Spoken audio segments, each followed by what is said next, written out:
Y entonces dice, pero el hombre no está hecho para la derrota, dijo, el hombre se le puede destruir, pero no derrotar. Ojalá tuviera una piedra de afilar, dijo el viejo después de comprobar las ligaduras de la punta del remo. Debería haber traído una. Tendrías que haber traído muchas cosas, pensó, pero no las has traído, viejo. Ahora no es el momento de pensar en lo que no tienes. Piensa en lo que puedes hacer con lo que hay. Hoy vamos a hablar de el viejo y el mar.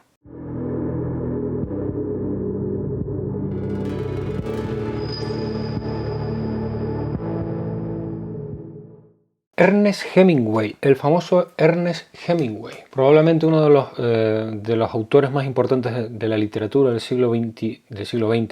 Bueno, Ernest Hemingway nace en el año 1899 en un pueblo que se llama Oak Park, en Illinois, en el estado de Illinois, cerca de Chicago, ¿vale? Ahí está Chicago, en los Estados Unidos de América, en el año 1899. Estudia en esta misma ciudad, digamos, no es un estudiante muy sobresaliente, que digamos, más bien normalito. Sí es verdad que destaca en el tema de que le gusta escribir, destaca la escritura y sobre todo en gimnasia y actividades físicas. Un poco inspirado también por su propio padre, que le inculcó el tema de la pesca y la cacería, que ya veremos más adelante, que es muy importante, no solo en su vida, sino también en cómo refleja eso en sus obras. Pasa su adolescencia y su juventud en Oak Park hasta que estalla la Primera Guerra Mundial. Y cuando estalla la Primera Guerra Mundial, digamos que por una serie de defectos, ¿no?, en su visión, no le queda otra que alistarse para manejar una ambulancia en el frente italiano. Pilota una ambulancia hasta que sufre una herida muy grave, un ataque de mortero. Entonces sufre una herida muy grave que lo deja convaleciente durante mucho tiempo y se queda recuperando, ¿no?, en la ciudad de Milán. Pasa muchísimo tiempo. Luego acaba la guerra y vuelve a Estados Unidos, empieza a trabajar en un periódico estadounidense y luego se traslada a Canadá para trabajar en otro periódico. Es allí cuando se traslada con su primera mujer a París, en Francia, y ahí empieza a circular, digamos que entra en los círculos intelectuales del París de aquella época. Entró en lo que el famoso grupo de expatriados llamado la Generación Perdida, ¿no? Un grupo de gente, como la propia palabra expatriados indica, pues gente de diferentes lugares, ¿no?, que se unen en París y allí, comparten su pasión por la literatura y por las artes. Ahí estaba Picasso, estaba Scott Fitzgerald, entre otros. Luego, a partir de ahí, se casa con su segunda mujer, si mal no recuerdo. Hemingway tiene una relación muy extraña con las mujeres. Al parecer se enamoró de una mujer, de una enfermera en Italia, y esta enfermera le puso los cuernos con un general italiano, parece ser, y eso lo dejó devastado. Hemingway, al parecer, era una persona bastante machista. No es de extrañar, teniendo en cuenta la época de la que viene, las cosas como son, pero siempre tuvo una relación bastante difícil con las mujeres, digamos, de amor-odio, básicamente. Dicho esto, si mal no recuerdo, en París fue cuando se separó de ella. Bueno, en fin, vamos a dejarlo en stand-by. Fue en París, junto a este grupo de artistas, donde empezó a escribir ya sus obras, ¿no?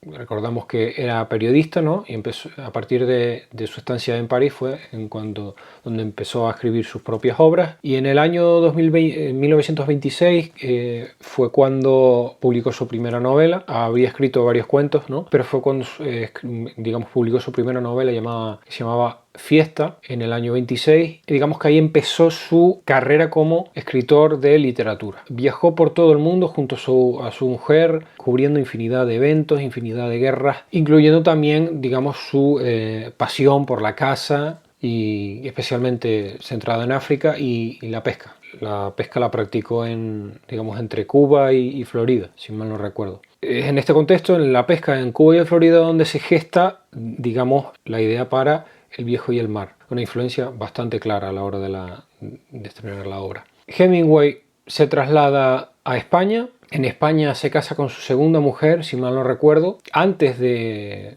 acabar la guerra. Se ve involucrado en plena guerra. Bueno, hay que decir antes de nada que Hemingway se queda prendido absolutamente de España, le encanta España, y se ve involucrado, y fue en ese contexto donde estalla la guerra civil. Se declaró abiertamente a favor del bando republicano y digamos que se encargó de cubrir toda la guerra desde el bando republicano. Una vez finalizada la guerra, se casa con su segunda mujer. Digamos que su experiencia en España y en la guerra es la que inspira la novela Por quién dobla las campanas, que está de aquí y la que espero hablar dentro de poco en este canal. Y digamos que es una historia basada en la Guerra Civil Española, aunque previamente, no sé si previamente o después, la verdad, escribió una novela que se llamaba Adiós a las armas, que fue digamos que la novela que lo disparó, digamos que lo hizo verdaderamente famoso, que estaba basado en su experiencia en la Primera Guerra Mundial en Italia. Luego de esto estalló, por supuesto, la Segunda Guerra Mundial, donde junto a su mujer se encargaron de cubrir también todos los eventos de la guerra, incluyendo el día D, es decir, el desembarco de Normandía lo cubrieron. Bueno, no sé exactamente si el desembarco de Normandía, sí, el desembarco de Normandía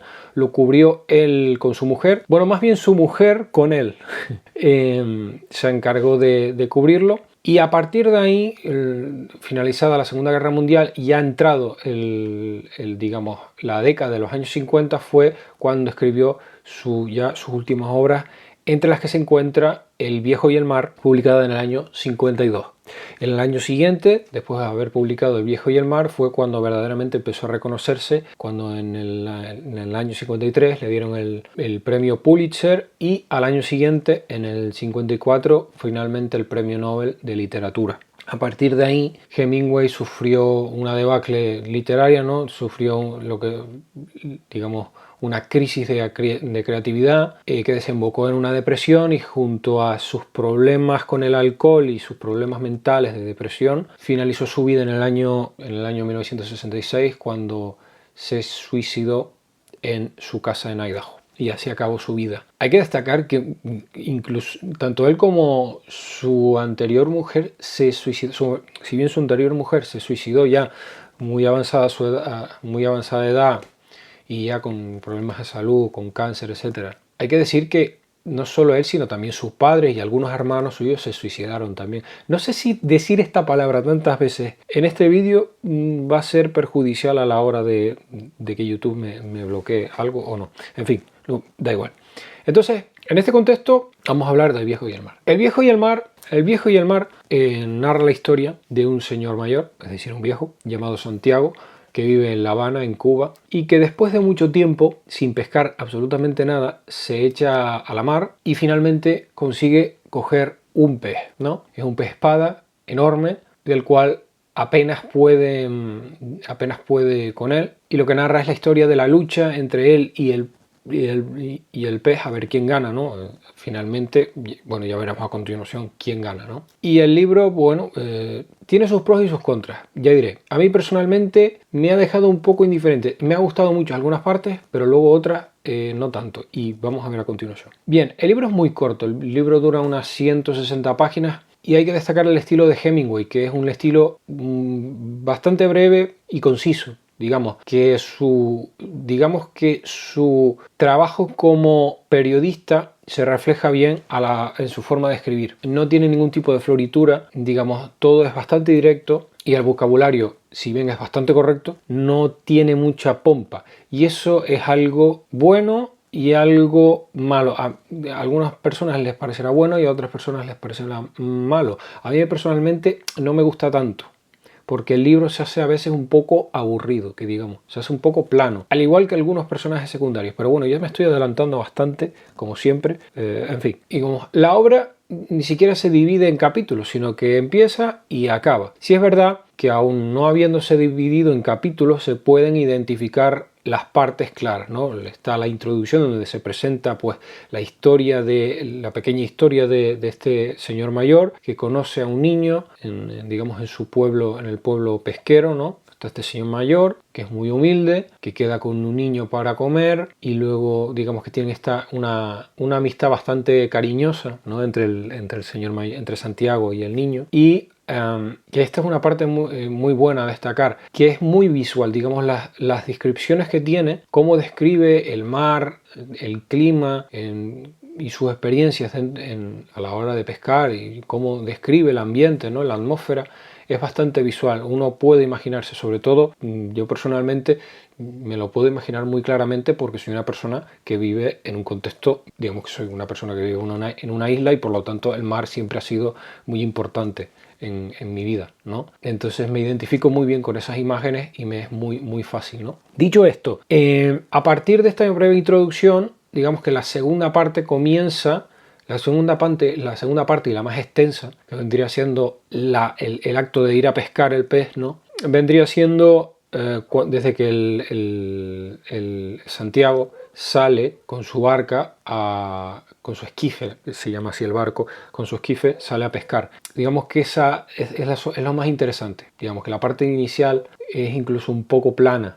Digamos, si bien tiene esa relación bastante memorable con el niño, pues tampoco es una cosa del otro mundo, ¿no? Es cuando arranca, ¿no?, su aventura hacia el mar para pescar, cuando la cosa se pone interesante. Especialmente cuando finalmente, y entro los spoilers, finalmente consigue pescar un pez y empieza una guerra entre el pez y él, ¿no?, para ver quién gana esa guerra, ¿no? Si el pez se zafa o si Santiago al final consigue el pez. Es en esa guerra donde empiezan a aparecer las metáforas, ¿no?, digamos, de la resistencia, ¿no?, del viejo que ama el pez, pero entra en la contradicción esa de que quiere el pez, lo quiere para sí mismo, pero ese amor concluye con la muerte del pez, ¿no?, al fin y al cabo, ¿no? Y es muy bonito, ¿no?, como narra cuando anochece y cuando se pregunta qué estará pasando en el pueblo, ¿no? Cuando de repente aparecen esos helicópteros, creo que aparecen unos helicópteros. Y hay un detalle muy bonito, que es que nombra las Islas Canarias.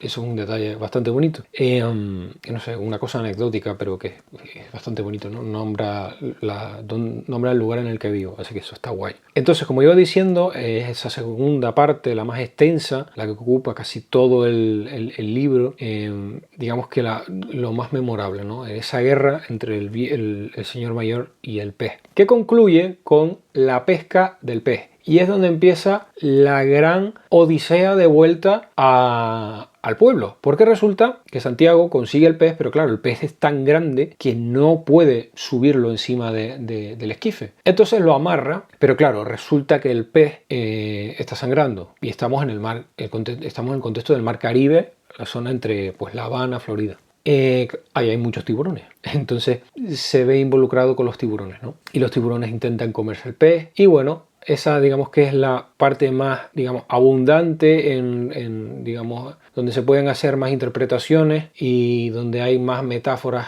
bastante explícitas a veces, ¿no? Y creo que eso también es un punto en contra, ¿no?, que a veces se hace como demasiado explícito y sin embargo no está tan mal. Hay algunas frases que a mí me gustaría rescatar y que son verdaderamente hermosas, porque eso es una cosa buena que tiene Hemingway. El libro es muy, digamos que, como ya he dicho, utiliza un lenguaje bastante común y es bastante conciso. Sin embargo, hay veces donde de repente suelta una frase que es magistral, ¿no? Y ahí se nota la maestría. Y esa frase, por ejemplo, podría ser la siguiente. Dice: era demasiado hermoso para durar. Ojalá fuese un sueño y nunca hubiera pescado el pez y estuviese en mi cama encima de los periódicos. Estamos hablando de un contexto en el que acaba de pescar el pez, pero está incómodo, ¿no? Y entonces dice: pero el hombre no está hecho para la derrota. Dijo: el hombre se le puede destruir, pero no derrotar. Es hermoso. Una frase preciosa. Otra, por ejemplo, aquí dice, aquí ya en el contexto final, ¿no?, cuando está en esa guerra, cuando está intentando llegar lo antes posible al puerto para que los tiburones no se coman el pescado. Entonces dice: ojalá tuviera una piedra de afilar, dijo el viejo después de comprobar las ligaduras de la punta del remo. Debería haber traído una. Tendrías que haber traído muchas cosas, pensó, pero no las has traído, viejo. Ahora no es el momento de pensar en lo que no tienes. Piensa en lo que puedes hacer con lo que hay. Otra frase bastante memorable. Y otra, por ejemplo, esta yo creo que es la más bonita. Dice: el viejo apenas podía respirar y notó un extraño sabor en la boca.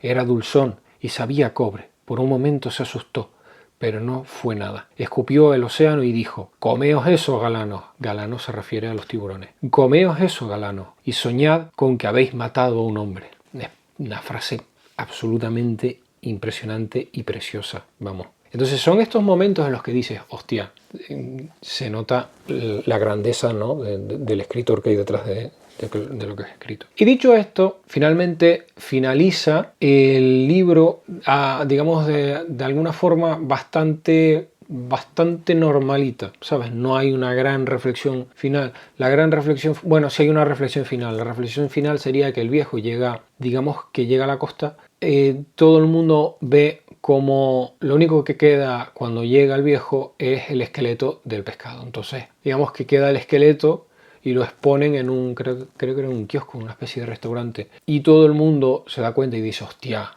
el viejo, tela con el viejo, ¿no?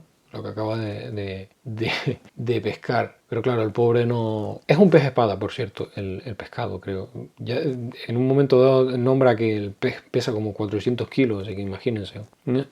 Nombra, el barco es una especie de esquife. No sé a qué barcos... Voy a buscarlo. ¿Qué se refiere a esquife? Porque es curioso. Nombra en múltiples ocasiones que el barco se llama esquife, pero ¿qué será un esquife? Ah, vale. El esquife es simple y llanamente un barco muy pequeño, ¿no? Que a veces va impulsado pues, por un pequeño motorcito, pero en este caso creo que son unos simples remos. Así que imagínense, ¿no? Entonces, en definitiva, yo creo que podría ser una historia, yo creo que podría ser un libro para leerlo en infantil, sinceramente. No tanto en infantil, la verdad. Yo creo que más bien, yo qué sé, con 13, 14 años o incluso menos, 12 años, yo creo que es un buen libro para leer en clase. Recomendado para leer por, no sé, sí, recomendado para un preadolescente, por así decirlo, o un adolescente. Tiene, digamos, es bastante, digamos, un libro bastante plano, pero es eso, tiene algunas frases que son brillantes, a mi parecer. Y bueno, el libro tiene algunas adaptaciones. Y creo que había como 3 adaptaciones, una de pocos años después, dirigida por un director bastante famoso que no recuerdo ahora el nombre, y luego hay una película televisiva y una especie de corto de unos 20 minutos que es lo más valorado que vi, digamos, entre todas las adaptaciones que hay. La primera que nombré, la de pocos años después, el guión está escrito por el propio Ernest Hemingway, así que imagínense. Y luego las otras adaptaciones son pues ya una de 20 minutos y una adaptación de televisión. Así que nada, El viejo y el mar de Ernest Hemingway. Es un libro que a mí no me ha aportado demasiado. Entiendo que una persona tal vez un poco más joven, ya digo, preadolescente más bien, le puede aportar bastante más, sobre todo por las lecciones de vida que da, que son más, creo que impactarían más a una persona adolescente. Entonces, nada, El viejo y el mar, de Ernest Hemingway.